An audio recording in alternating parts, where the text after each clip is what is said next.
नमस्कार, मैं रविश कुमार। आईएएस अफसर अब कलेक्टर नहीं, रथ प्रभारी भी बनेंगे। घुटने टेकते टेकते अफसरों ने अपने लिए यह जो हासिल किया है वह सिविल सेवा परीक्षा के महत्व को आसमान में ले जाता है। उम्मीद है 2029 के चुनाव तक सरकार इनकी पदोन्नति रथ प्रभारी से रथ चालक में जरूर कर देगी। यह भी हो सकता है कि इन अफसरों को रिटायर होने से पहले ही पार्टी का बूथ प्रभारी बना दिया जाए। आखिर वह भी जन सेवा का कार्य है और मुझे पूरा भरोसा है कि ये अफसर रथ प्रभारी से भी ज्यादा बूथ प्रभारी का काम पूरे उत्साह से करेंगे। वैसे कांग्रेस के प्रवक्ता पवन खेड़ा इसे पतन और प्रोपेगेंडा के रूप में देखते हैं, गलत मानते हैं। उनके ही ट्वीट से हमारी नजर इस खबर पर पड़ी। वैसे हम तो आज के वीडियो में आरटीआई सूचना के अधिकार के बिना नागरिक की हालत पर चर्चा करने वाले हैं, मगर रथ प्रभारी बनने के इस दौर में इन अफसरों के नए रोल की चर्चा पहले कर लेते हैं। पवन खेड़ा ने अपने ट्वीट में वित्त मंत्रालय के एक सरकारी सर्कुलर को शामिल किया है जिसमें लिखा है कि भारत सरकार के 9 साल की उपलब्धियों को दिखाने के लिए विकसित भारत संकल्प यात्रा निकलने वाली है। यह यात्रा इस साल 20 नवंबर से लेकर अगले साल 25 जनवरी तक चलेगी। इसकी तैयारी के लिए, निगरानी के लिए तय हुआ है कि ज्वाइंट सेक्रेटरी, निदेशक और उप सचिव स्तर के अधिकारी को रथ प्रभारी बनाया जाएगा। पवन खेड़ा ने इस सर्कुलर को ट्विटर पर आईएएस अफसरों के संगठन के ट्विटर हैंडल से भी जोड़ दिया है ताकि वे देख लें। पवन खेड़ा ने एक सवाल किया है कि सिविल सेवा के अफसर को सरकार का प्रोपेगेंडा करने का काम कैसे दिया जा सकता है, खासकर तब जब सरकार चुनाव में जाने वाली हो। आईएएस अफसर अब रथ प्रभारी होंगे। अब कुछ समझ में आया आपको इस देश में क्या होने जा रहा है? पिछले दिनों एक और खबर आई थी, रक्षा मंत्रालय 9 शहरों में 822 सेल्फी पॉइंट बनाएगा ताकि सरकार की योजना का प्रचार हो सके। सेना की तीनों इकाइयों, डीआरडीओ, बॉर्डर रोड ऑर्गेनाइजेशन, सैनिक स्कूल, सभी को सेल्फी पॉइंट बनाने का काम दिया गया है। इसमें प्रधानमंत्री मोदी की तस्वीर अनिवार्य रूप से होगी। तो सरकार सूचना नहीं देगी, केवल योजनाओं का प्रचार करेगी। योजनाओं का प्रचार ही केवल सूचना नहीं है। जब सेना प्रचार के काम में लगाई जा रही है, आईएएस अफसर इस काम में लगाए जा रहे हैं, रथ प्रभारी बनाए जा रहे हैं, तब सरकार आपको किस काम में लगा देगी, इस पर भी विचार करते रहिए। भारत सरकार में जो प्रधानमंत्री हैं, भारत जोड़ो यात्रा से इतने विचलित हैं कि अब एक भारत संकल्प यात्रा के बारे में चर्चा चल रही। चर्चा नहीं, कार्यक्रम बन गया है। आप करिए अपनी भारत संकल्प यात्रा। राजनीतिक कार्यक्रम है, चुनाव घोषित होने ही वाले हैं, 4, 5, 6 महीने बचे हैं चुनावों में। ऐसे में भारत सरकार के आईएएस अधिकारियों को इस यात्रा में शामिल करवाना और एक ऑर्डर कर देना कि उनको उसमें शामिल होना है, उनको रथ प्रभारी, रथ यात्रा प्रभारी, रथ प्रभारी का एक दर्जा देना, ये लोकतंत्र के लिए हानिकारक है। ब्यूरोक्रेसी, अफसरशाही का राजनीतिकरण गलत है। आप सेना के आला अधिकारियों को, सैनिकों को भी अब अपने प्रचार में लगा रहे हैं। अब आप आईएएस अफसरों के joint secretary government of India, इन लोगों को आप अपने प्रचार में लगा रहे हैं। ये गलत है। मुझे लगता है इसका संज्ञान आईएएस एसोसिएशन को लेना चाहिए और अपना विरोध दर्ज करना चाहिए प्रधानमंत्री के साथ, क्योंकि इस तरह से राजनीतिकरण अफसरशाही का कभी पहले हुआ नहीं और आगे होना भी नहीं चाहिए। सूचना और योजना में बहुत अंतर होता है। योजना की सूचना होनी चाहिए, इसके लिए सरकार करोड़ों रुपए प्रचार पर खर्च करती है, लेकिन सरकार के भीतर क्या होता है यह आप केवल उस प्रचार से नहीं जानते। इसके लिए दूसरी तरह की सूचनाओं की जरूरत होती है। अगर सही से सूचना ना मिले तो आपकी क्या हालत होने वाली है, क्या आपने कभी सोचा है? कई लोग इस सवाल को लेकर बहुत लापरवाह रहते हैं। उन्हें लगता है कि सरकार क्या करती है, कैसे करती है, यह जानना उनका काम नहीं। क्या कभी आपने ध्यान दिया है कि सड़कों पर अगर सही से रास्ते के बारे में सूचना ना हो, ट्रैफिक नियमों की सूचना ना हो, तो आपका और आपकी गाड़ी का क्या हाल होगा? क्या उनके बगैर आप सही जगह पहुंच पाएंगे? हर किसी के पास स्मार्टफोन नहीं होता और गूगल मैप नहीं होता। कई बार गूगल मैप भी रास्ता भटका देता है। इसीलिए अलग अलग भाषाओं में जगहों के नाम लिखे जाते हैं ताकि आप गांधी के बारे में भले कम जानते हों, मगर जहां जाना है वहां तो पहुंच जाएं। अलग अलग भाषाओं में सूचनाएं देने के अलावा संकेतों और चित्रों का भी सहारा लिया जाता है, ताकि आपकी मंजिल का रास्ता किस तरफ जाता है आपको पता चल जाए। अब आप यह वीडियो देखिए, इसी सड़क पर बस चल रही है, साइकिल चल रही है, ऑटो चल रहा है और कार भी चल रही है। इन सब के बीच कोई अपने शरीर से ठेला भी खींच रहा है। अगर इस ऊंचाई पर जगह का नाम साफ साफ ना लिखा हो तो बस के पीछे ठेले वाले को कुछ पता ना चले और कार वाले को अगर ठीक से ना दिखे तो रास्ता दोनों भटक सकते हैं। एक गलत साइन बोर्ड हर किसी को अलग अलग दिशाओं में भटका सकता है। हम कहानी नहीं बना रहे हैं, बल्कि इस कहानी से आपको बता रहे हैं कि सूचना और सूचना का अधिकार आपके लिए बहुत जरूरी है। सूचनाएं सही से मिलें, इसके लिए एक व्यवस्था का होना जरूरी है। जिस तरह से सड़कों पर आपको सूचना की व्यवस्था दिखती है। आप जानते हैं कि भारत में अखबारों और चैनलों की क्या हैसियत हो गई है। इनमें अब खोजी खबरें भी नहीं होती, सरकार से कोई सवाल नहीं होता, फिर भी जानने की उम्मीद आपके भीतर बनी रहती है। तभी तो आप इतने ध्यान से अखबार पढ़ते हैं, नजरें गड़ाकर पढ़ते हैं और बहुत सोच समझकर अखबार खरीदते हैं और पढ़ते हैं।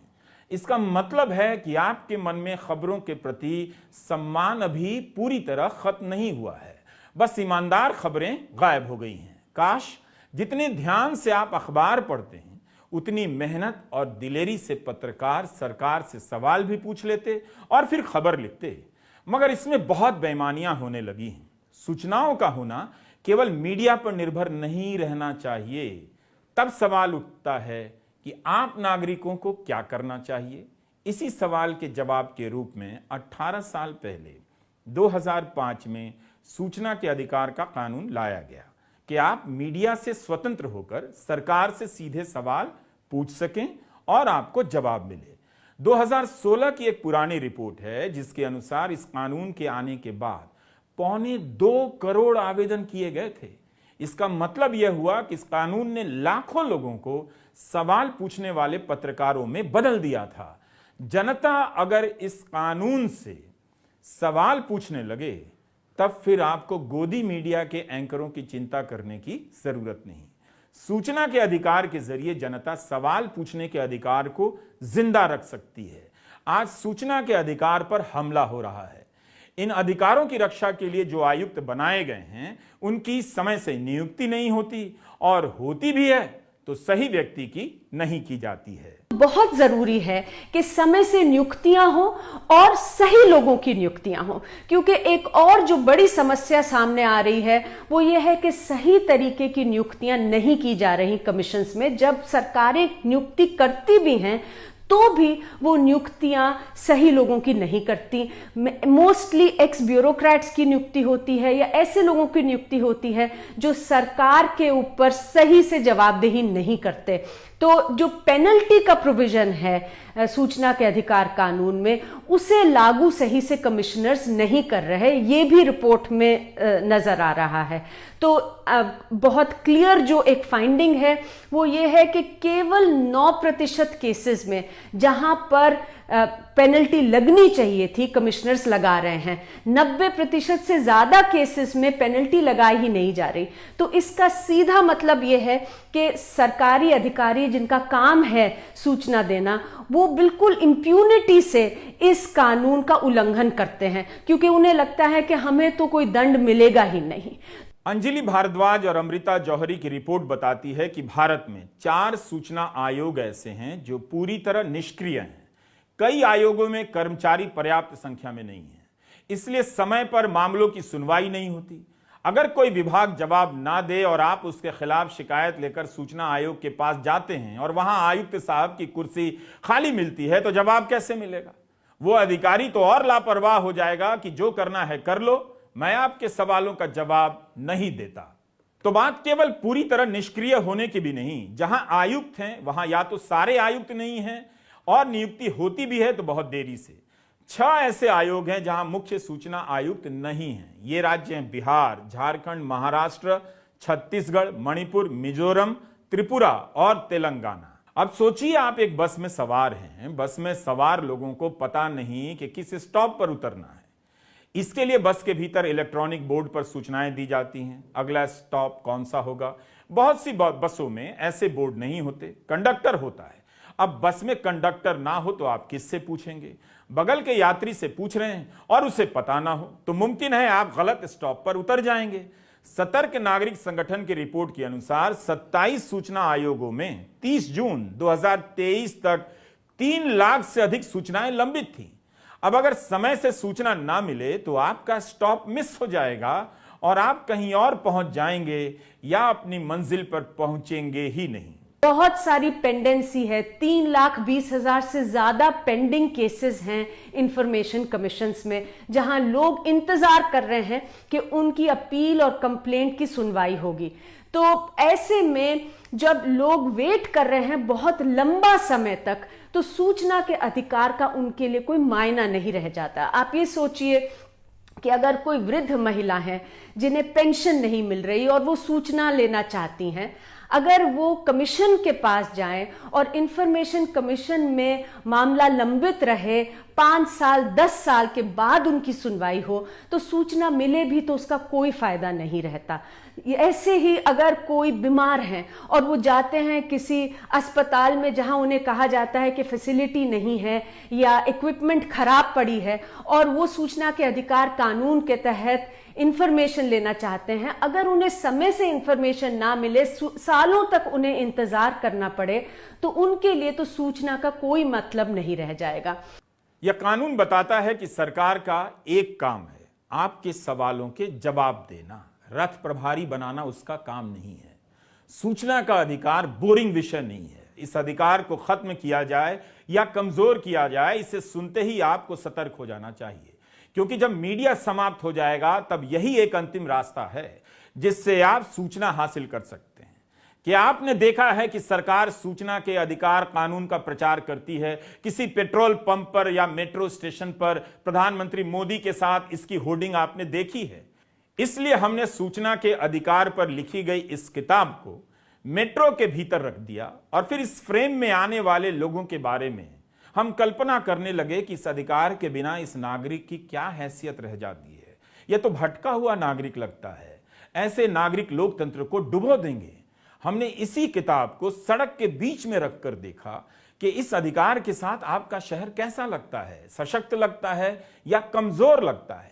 सड़क पर जो यह साइन बोर्ड दिख रहा है वह सरकार की मेहरबानी नहीं, बल्कि सही रास्ता बताना और सही सूचनाएं देना उसका काम है और जानना आपका अधिकार। अरुणा रॉय की यह किताब हिंदी में राजकमल प्रकाशन से छपी है और अंग्रेजी में रोली बुक्स से। तो आपको यह किताब पढ़नी चाहिए और अपने अधिकारों को समझना चाहिए। इस मुट्ठी में लिखा है कि राजकाज को पारदर्शी और जवाबदेह बनाने के लिए देवडुंगरी गांव से दिल्ली तक फैले जनसंघर्षों की कथा, यानी यह कानून गांव के लोगों को दिल्ली से चलने वाली सरकार में भी भागीदार बनाता है। आप अपने गांव में बैठकर मोदी सरकार या गहलोत सरकार से सवाल पूछ सकते हैं। इस कानून ने हमारे देश के लोगों को सशक्त बनाया है कि वो सरकारों से सवाल पूछ सकें। करोड़ों लोगों ने इस कानून का इस्तेमाल करके सरकार से अपने मौलिक अधिकारों के बारे में सवाल पूछे हैं। राशन, पेंशन, पानी, दवाई, इन सब पर लोगों ने सूचनाएं ली हैं और सरकार को जवाबदेह किया है और अपने अधिकार लिए हैं। साथ ही में लोगों ने सूचनाएं ली हैं जो भी सत्ता में का दुरुपयोग हो रहा है उसके बारे में, भ्रष्टाचार को उजागर करने के लिए। तो जाहिर है कि सरकारें बहुत बार सूचनाएं छुपाने की कोशिश करती हैं। अंजलि भारद्वाज अपने बयान में सरकार नहीं कहती हैं, सरकारों कहती हैं, यानी हर पार्टी की सरकार का रिकॉर्ड खराब है। पिछले साल अगस्त में द वायर में एक रिपोर्ट छपी। गुजरात के सूचना आयोग ने सवाल पूछने पर 5,000 का जुर्माना लगा दिया और 10 लोगों पर रोक लगा दी कि वे सवाल नहीं पूछ सकेंगे। यह तो ठीक वैसा ही हुआ जैसे सवाल पूछने वाले पत्रकार से परेशान सरकार ने उसे चैनल से निकलवा दिया और उसका कार्यक्रम बंद करवा दिया। सौरभ दास ने आर्टिकल 14 वेबसाइट के लिए सूचना के अधिकारों का इस्तेमाल कर कई सारी रिपोर्ट की हैं, मगर सौरभ की कई रिपोर्ट में यह भी आता है कि जब भी उन्होंने सवाल पूछा कभी जवाब पूरा नहीं मिला। जैसे पुणे पुलिस से उन्होंने आरटीआई के जरिए पूछा कि भीमा कोरेगांव केस के संबंध में क्या इजराइल से पेगासस जासूसी सॉफ्टवेयर खरीदा गया था। पुणे पुलिस ने जवाब नहीं दिया। यह रिपोर्ट मई 2022 की है। मई 2021 की रिपोर्ट में सौरभ दास बताते हैं कि मोदी सरकार के 2 अधिकारियों ने नए आईटी कानून को लेकर कई गंभीर सवाल उठाए, मगर उन्हें अनदेखा कर दिया गया। यह जानकारी उन्हें आरटीआई से मिली थी। हमने खोजी पत्रकार सौरभ दास से पूछा कि आरटीआई को लेकर उनका अनुभव कैसा रहा है। बहुत ही दुख की बात है कि पिछले 3-4 सालों में जन सूचना अधिकार के लिए केंद्रीय सूचना आयोग सबसे बड़ी बाधा बन चुकी है। केंद्रीय सूचना आयोग, सेंट्रल इंफॉर्मेशन कमीशन, जिसको हम CIC भी बोलते हैं, वो पिछले 3-4 सालों में सरकार पे कोई दबाव नहीं बना रही है इंफॉर्मेशन को साझा करने के लिए। काफ़ी सारे इंफॉर्मेशन रिक्वेस्ट जो जनहित में होती है, जैसे कोविड के टाइम पे मैंने काफ़ी सारे इंफॉर्मेशन रिक्वेस्ट फाइल किया था, RTI एप्लीकेशन फाइल किया था मिनिस्ट्रीज में, जो कोविड की कमिटियां से रिलेटेड थी, वैक्सीन से रिलेटेड थी, नेशनल लॉकडाउन से रिलेटेड थी। इन सारे मैटर्स में सरकार ने इंफॉर्मेशन देने से मना कर दिया था on the grounds of national security या नेशनल इंटरेस्ट।